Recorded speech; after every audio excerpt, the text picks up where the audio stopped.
We are now streaming live on YouTube. Sam Keenan. All Uh, right. Good evening or afternoon, I guess. Yeah, This is Level with Emily. I host the show. I'm Emily. Sam produces the show. He's Sam. Hi, Sam. that's true. I am Sam. Sam, I And am. we like to get together ahead of the upcoming release of the upcoming episode and talk a little bit about it, give you a little preview about the kinds of music you'll hear, depending on how you're consuming the podcast, of course. But in any event, it's just fun to chat about it because we each spend so much time Mhm, with the episodes, and mhm. yeah, it's fun. So that's what we do here on Next Level.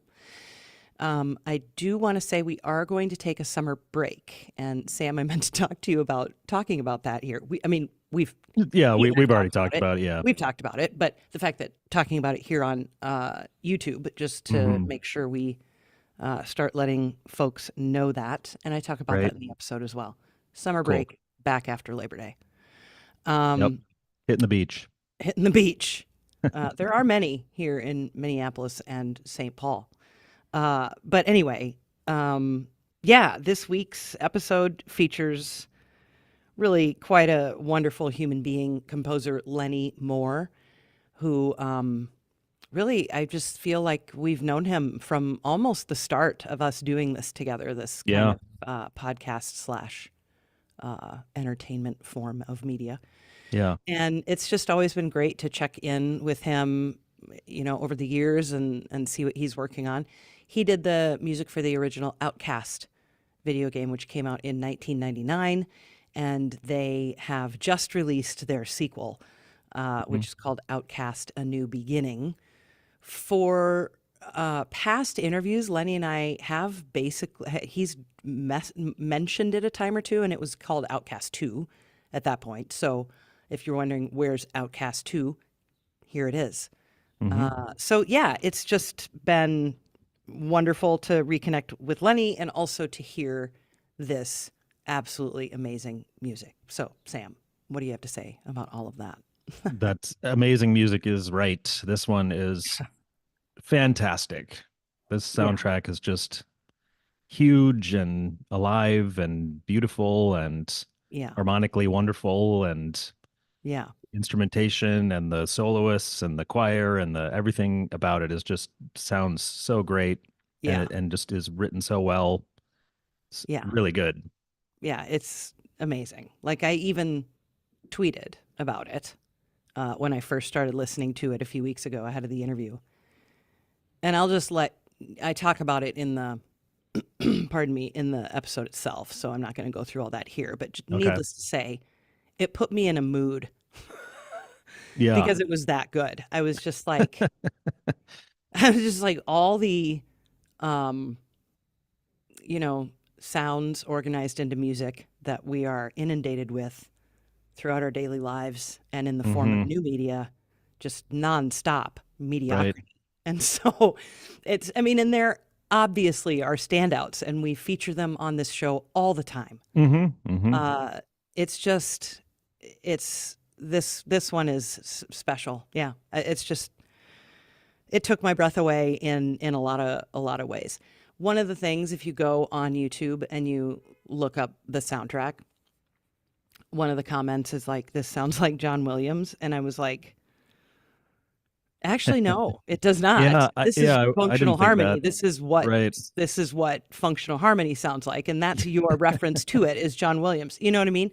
Hmm. So I'm just Hmm. like this sounds a lot more like many other of the great film composers, certainly of that era, than it sounds like John Williams. But Yeah. I understand the reference. You know what I mean? Hmm. Hmm. But yeah, it just what a gorgeous, gorgeous soundtrack. So let's Yeah. listen. Big, Let's beautiful listen to Sprague. orchestra. Yeah. Just wonderful. Yes. What Oh are my you God, I'm queuing up scared that the out of phone is curiosity? start. Well, I thought I'd start with the theme, Okay. but Yeah. Yeah. we don't have to start there No, because let's start there because I love in the opening theme how like it starts with like there's like a synthesizer bass that's yeah, part of it, yeah, and so it kind of sets you up for a certain kind of a soundtrack, and right, then like yes, that kind of electronic, well, synth component, is just so subtle and not really a big part of the soundtrack. And then as it, Right. like it develops into that opening of that first theme, it's like the orchestra like takes over, and it's just Yeah. so cool. Yeah. Yeah. Beautiful. This is an orchestra in Bulgaria, I believe. Okay. If that's where Sofia is, which I think it is. Anyway.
Back to 6/8. It's just, I mean, seriously. Yeah, it's so cool.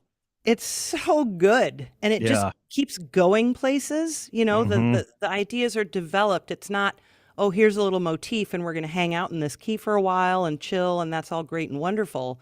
But this, like, this so good. And the performances, seriously, really sell it, right? I mean, the fact that this is all live, 99% live is just such a big, it makes a massive difference. It shows a lot. Really like, shows. The whole thing is very alive and very human, in all the right ways. Yeah. So he used a couple different cellists. They both play absolutely beautiful. One of them, Tina Guo, we had on the show years and years ago, pre-level, I think.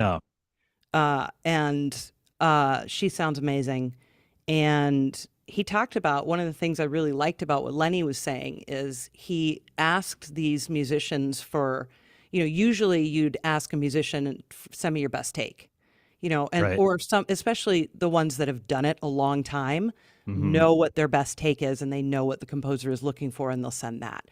Lennie's like, no, I want your 5 best takes or your 4 best takes or something, and then he could trigger those at various times through various iterations of, when you visit the village, you're not going to hear it the same way every single time you visit the village.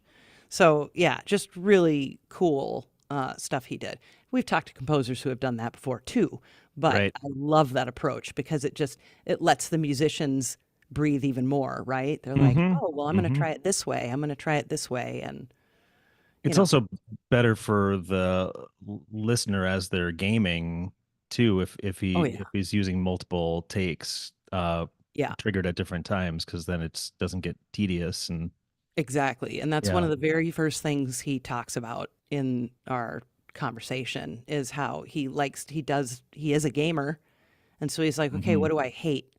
I hate going to the village and hearing the same music start, whether I'm there for 30 seconds or not. You hear the same 30 seconds then. And so he even mixed up the start times and all kinds of stuff. They did some really cool stuff with cinematics too, technologically speaking. Lennie is really well versed in implementation, music implementation with WYs, I think, and he just always has really cool ideas. And so the cinematics load differently than normal too, which saved like gigabytes of space because normally the music is baked into those cinematics and he did it differently. And so it was really cool to hear him explain that too. And in true conversation with Lennie fashion, this is a long conversation. We talk for like more than 90 minutes. So, take what you will from it. It's always great to have him. But anyway, enough of that. Do you have a track you want to hear? I got a few of them. Yeah. One I thought was kind of fun and funky was called Pillars of Sar. Yeah. Sar. SAAR. Sar. Yeah, probably Sar. I mean, track 19. Yep. All right. Just from the top would work probably. Okay. I just want to make sure I didn't turn it down, but I don't think I did. All right.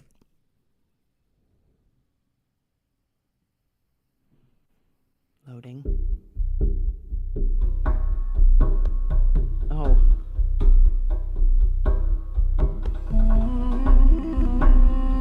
Yeah, with the duduk. I love this track. So it's such a beautiful duduk too, and it's live. Yeah.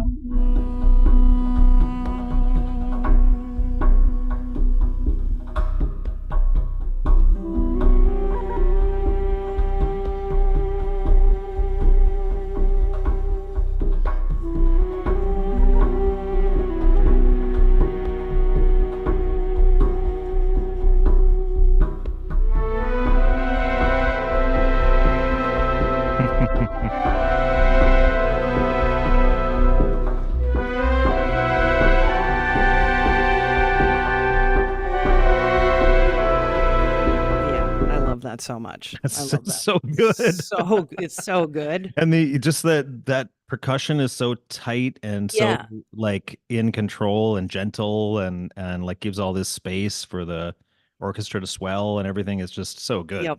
Yeah, he's actually made a sample instrument of that percussion that makes that like boom sound. Yeah. I hate myself for not remembering the name of it right now because That's all right. It's like where you flip the word around instead of bamboo. It's like boobam. Oh, it is boobams. Yeah. Okay. There you go. Just had to say it out loud because that's what it is. It's like, and then they have these little tiny. He said they have these little tiny Remo drum heads on them, and it makes this like and so that's what you hear right at the beginning of that. Right. Let's hear it again. I'm a sucker for that kind of thing. Oh, it's the best. Here, listen to it again and see if you can hear it. Loading. You just hear, you can like hear that there's tone to it a little bit. Yeah, it's so good. So very good, yeah. Yeah. No, this is on like an external hard drive, so it has to load every, it's like, hang on, I gotta find it. Yeah, do you want to hear another? Sure. One choir part that I liked was from track 2, Oxenar. Oh, yeah. You go like 30 seconds in on that, unless we just want to listen to the whole 30 seconds leading up to it. But we should. Yeah, this is he worked with, and he kind of describes him as like the guy at the one of the people at the Star Trek conventions who's speaking Klingon. Like he speaks the language of this game, and I can't remember what the language of the game is called. Okay. But this guy speaks it. Yeah. And so Lennie was like, hey, you want to write words to, because the music, there was choir and orchestra in the first Outcast, but they sang, I believe, in Latin. And so now they're singing in this language of and there's a video about it online that you can see him talk about it. It's really cool. But so yeah, let's just listen to it from the beginning. This is the second track, Oxenar. Tell me if I turned it up too loud again. I think I futzed with it a little.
Jeez. So pretty. That's so wonderful. Those I know.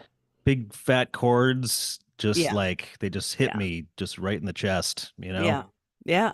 Yeah. It's just all these extensions. It's a very 20th century functional tonality, you know? It's like everything, you can explain everything. Yeah. But it's, you know, miles apart from where we started with functional harmony. It's just, it's really, yeah, so good. So good. There's a lot of really beautiful choir stuff in here too, of course. And, you know, all of this was recorded during lockdown. And so that was a logistical nightmare, trying to find an orchestra they could record with. And this was like 2020. Right. So, trying to play clarinet through a mask. Yeah. Nose flute. So yeah, that was, you know, an issue. But you can't tell, obviously. Everything sounds so wonderful. No, it's just unbelievable. Yeah, and every track I would pick, I'd be like, well, that's gorgeous. You know, like, what do I say about it? That's beautiful. That's luxurious. That's opulent. It's like all the words that I am just like, well, that's gorgeous. It's also an example of how stuff can like beautiful musically sound stuff like that can feel so simple in a way. Yeah. Once it's all put together. I mean, we've got, you know, that last track had some pretty complex things going on, but a lot of it is, you know, simple rhythm and melody and harmony and stuff. Yeah. But it's just like, it's so strong. Yeah. It's crazy. Yeah. And yeah, he's not, beautiful flute stuff too. I can't remember the name of this flute.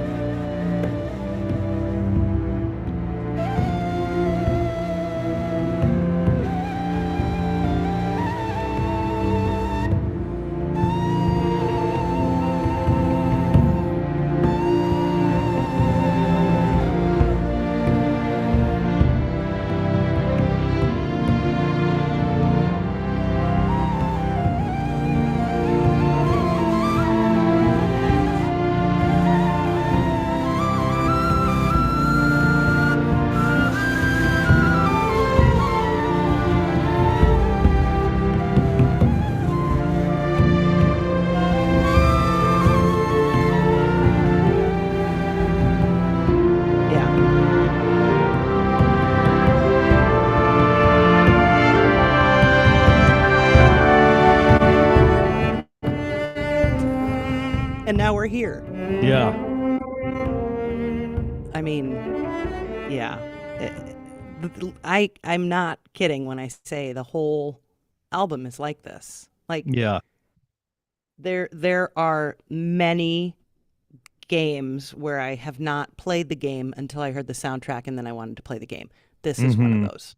Like, I had no, you know, it's not like I was like, I don't want to play Outcast. It wasn't like that at all. It was just like, you know, but now I really cannot wait to play this game because I just think what a pleasure to go through the world and hear all of this amazingly beautiful music. It's beautiful to a ridiculous degree.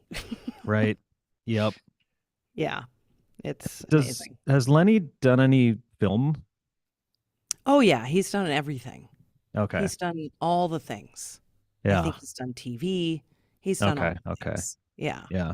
And games probably pays the best, but film like or TV games probably pays the best is what I'm saying. But I mean, I think it kind of depends, but yeah. You know, like, so it's rare as far as I've seen that movies have like music with this kind of depth anymore. You know, sometimes they do, but like, man, hire that guy.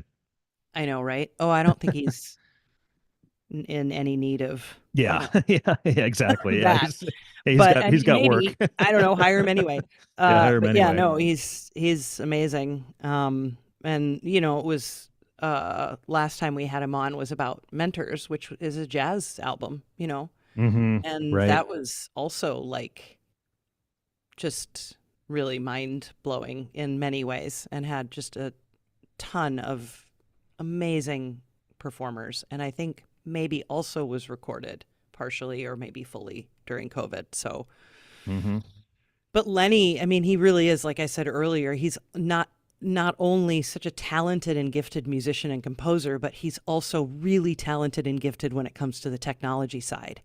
He can, blast through Pro Tools and blast through all the DAWs and do that on the fly and edit while they're in studio and all that stuff. So he knows what's going on.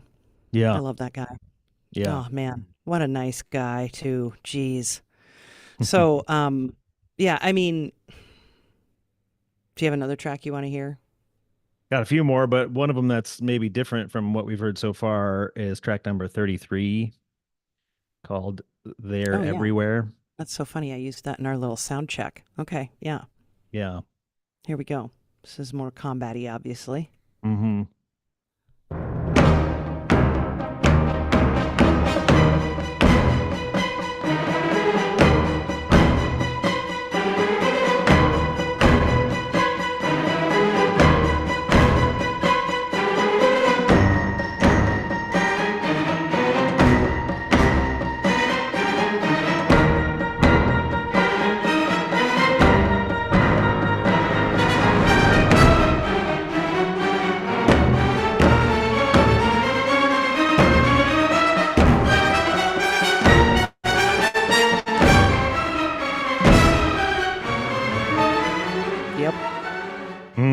Yep. Yeah. Very cool.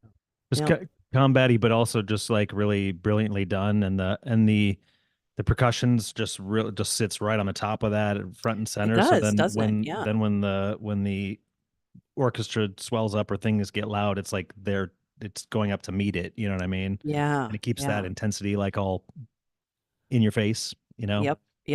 Cool. I agree. Let's hear the Outcast theme played by the hang drum player Manu Delago. Okay. Because it's so cool. It's kind of like upside down steel drums. Mm-hmm. Sort of. So yeah. Well, you and I watched a bunch of it. I know you know. Yes. All right, here we go. It's just such a cool sound.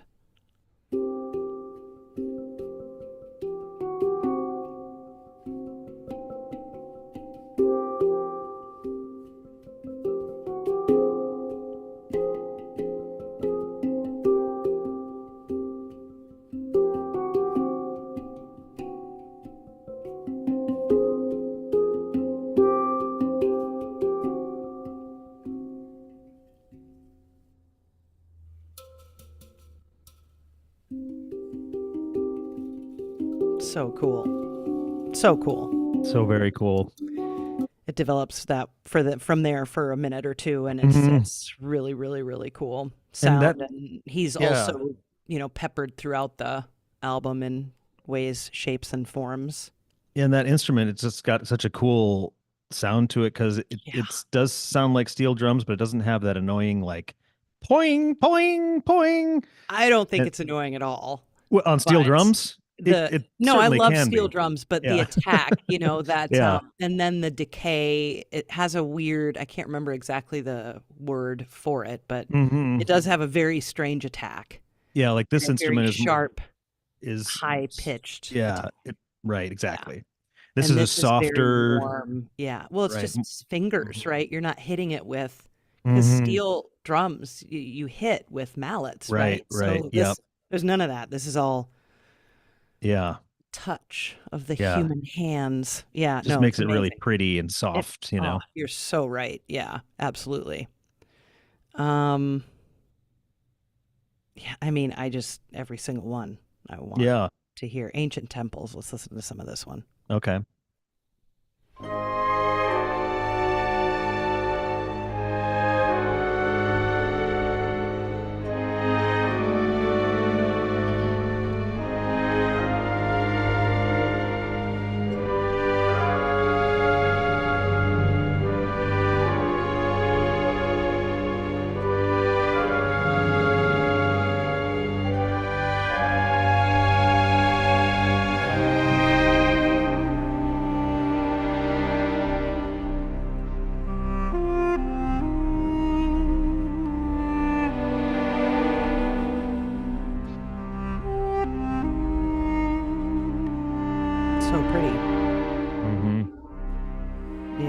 to Duke again, of course, but there isn't a ton of that in this soundtrack.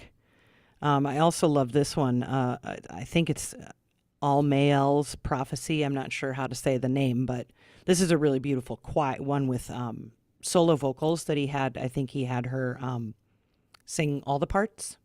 Okay. Pardon me.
Eventually there's some harmonization that happens. It's really neat too in the vocals there. But I love the back and forth with the solo voice. Well, she's singing both lines, but just the solo voice and the orchestra, how they kind of have a little call and response action going on is really cool.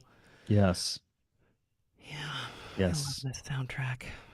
It's such a good soundtrack. It's such a good soundtrack. Yeah.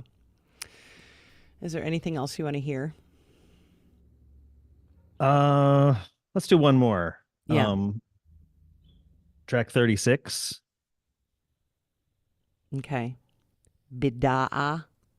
Yeah. And I had written down at 24 seconds, but if we just want to lead into it again, we could, I suppose. Yeah. But let's do that. All right, here we go. Oh, my bad. Oh, it has that flute, too. I love this flute. Sorry, I don't want to talk over it, but I love this flute so much. It's such a cool instrument. So, all right, here we go. I'll just let it go.